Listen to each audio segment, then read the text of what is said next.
The fifth most common question asked by the non-Muslim is, why does Islam allow a Muslim man who have more than one wife? What does Islam say? Allah says in the Quran, in Surah Nisa, chapter number 4, verse number 3, marry women of your choice in twos, threes or fours. But if you can't do justice, marry only one. Quran says, marry women of your choice in twos, threes or fours. But if you can't do justice, marry only one. That means only if you can do justice can you marry 2, 3 or 4, otherwise marry only one. Quran also says in Surah Nisa chapter 4 verse 129, it is difficult to be just between your wives, but don't turn away from them altogether. Many people think it is compulsory in Islam that you should have 4 wives. It is not compulsory in Islam to have 4 wives. It is optional. Marrying more than one woman is optional in Islam. It is mubah. But if you marry more than one woman, and if you don't do justice, then you're in problem. So if you marry more than one woman, you should be able to do justice between them. Let us analyze what are the logical reasons why Islam permits a Muslim man to have more than one wife. By nature we know males and females are born in equal proportion.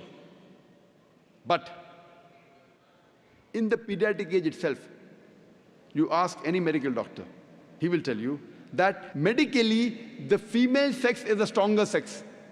The female child has more immunity than a male child. The female child can fight the germs and diseases much better than the male child. So in pediatric age itself, there are more deaths among the male children as compared to female children. So in the pediatric age itself, there are more females as compared to males. There are wars taking place. In the wars, there are more men who are being killed as compared to women.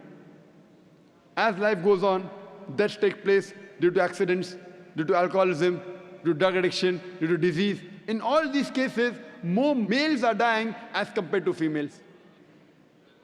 And today's statistics tell us that the average span of a woman is much more than the average span of a man. Today, there are more females in the world as compared to males. In some third world countries, like India, where I come from, the female population is less than the male population. And the reason is because of female infanticide and female feticide. There's a program by the name Let Her Die, under the banner Assignment. It came on BBC, where a British reporter by the name of Emily Buchanan, she says that every day more than 3,000 fetuses are being aborted after they identified that they're females. In India alone, more than 3,000 fetuses are being aborted after they identified that they're females. If you multiply this number by 365, the number of days in a year, we get a figure of more than 1 million fetuses are being aborted every year in India after they identified that they're females. And according to the report of the government hospital of Tamil Nadu, out of 10 females born alive, 4 are put to death. If this evil practice of female infanticide and female feticide stops in India, even in India, in a few decades, the female population will outnumber the male population. Today, when we analyze throughout the world, there are more females as compared to males. In New York alone, there are 1 million females more than males. In USA alone, there are 7.8 million females more than males. In UK alone, there are 4 million females more than males. In Germany alone, there are 5 million females more than males. In Russia alone, there are 9 million females more than males. And God alone knows how many millions of females are more than the males throughout the world. If I agree with a non-Muslim that every man should marry only one woman, and suppose my sister or suppose your sister happens to live in USA, and if the market is saturated, every woman has found a life partner for herself. Yet, there will be 7.8 million females who will not find husbands. And if, unfortunately, your sister or my sister happens to live in USA, and if she's amongst one of those 7.8 million females who has not found a husband, what's the option she has? The only option she has is that she either marries a man who already has a wife, or she becomes public property. Public property? Many people say, Dr. Zakir Naik, such a harsh word. It is the most sophisticated word I can use. I cannot think of a better word. There's no option. She either marries a man who already has a wife or becomes public property. In America, having mistresses is very common. The American statistics tell us, on an average, a man has 8 different sexual partners before he settles down with one. 8 different. Some may have 5, some may have 10, some may have 20. 8 different sexual partners before he marries. After marriage, how many he has, the statistics doesn't say that. But before he marries, he has on an average 8 different sexual partners. Having mistresses in America is common, no problem. 10, 20, no problem. Having 2 wives doesn't go down their throat. You know, when a woman becomes the second wife of a man, she gets honor, she gets a right. She lives a very peaceful life, with grace, with honor, with all her rights. And when a woman is a mistress, she doesn't get her rights, she has no protection, she leads a life of disgrace.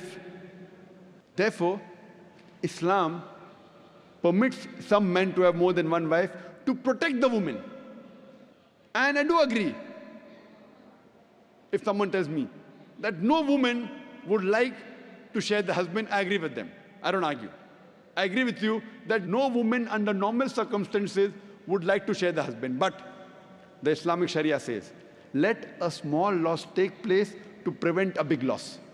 That means a good Muslimah who knows the situation of the world would not mind sharing a husband to prevent her sister from becoming a public property. You ask any modest woman, would she prefer becoming the wife of a man who already has a wife or becoming public property? Any modest woman would choose the first one. 6th most common question. If Islam allows a man to have more than one wife, why does not Islam allow a woman to have more than one husband? As far as marrying women is concerned, the categories of women a man can marry is clearly specified in Surah Nisa, chapter 4, verse number 22 to 24. And it's mentioned in Surah Nisa, chapter 4, verse 24, that you cannot marry a woman who's already married. That means in Islam, a woman cannot have more than one husband. Before I give you the real reason, imagine there's already a scarcity of women finding husband. If a woman has more than one husband, this scarcity will increase. It will multiply the problem. Let's analyze what are the logical reasons that Islam prohibits a woman to have more than one husband.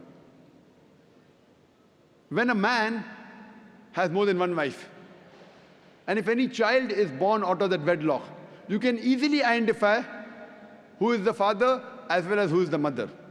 But if a woman has more than one husband, and if a child is born, you can identify the mother, but you will not be able to identify the father. And if you go to admit that child in school, and if they ask you what is the name of the father, you may have to give 2 names. And today psychology, they tell us that identifying the parents is very important for a healthy childhood, especially the identity of the father. If you cannot identify the parents, the child has a lot of mental trauma. Today, after science has advanced, I'm aware that there is DNA testing and genetic testing, where you can identify who is the father and who is the mother, though it's not very accurate. But even if I agree that maybe after a few years it becomes accurate, yet it has happened recently. All these years it wasn't there. And this is not the only reason why a woman is not allowed to have more than one husband. There are various other reasons. For example, today science tells us that a man is more polygamous in nature as compared to a woman. Today science tells us that because of the various behavioral and psychological changes that take place in a woman during menstrual cycle, she cannot do the role of multiple wives simultaneously. Whereas a man, he can do the role of multiple husbands simultaneously. Furthermore, if a woman has more than one husband or more than one sexual partner, and if all of them are loyal to each other, yet there are high chances that venereal diseases and sexual transmitted disease will emerge, and it can be retransmitted back to the man. Whereas if a man, today medical science tells us that if a man has more than one sexual partner, has more than one wife, and if all of them are loyal to one another, there are hardly any chances of venereal diseases or sexually transmitted diseases emerging in them. So scientifically also, and medically, it's no problem for a man to have more than one wife, but it's problematic for a woman to have more than one husband.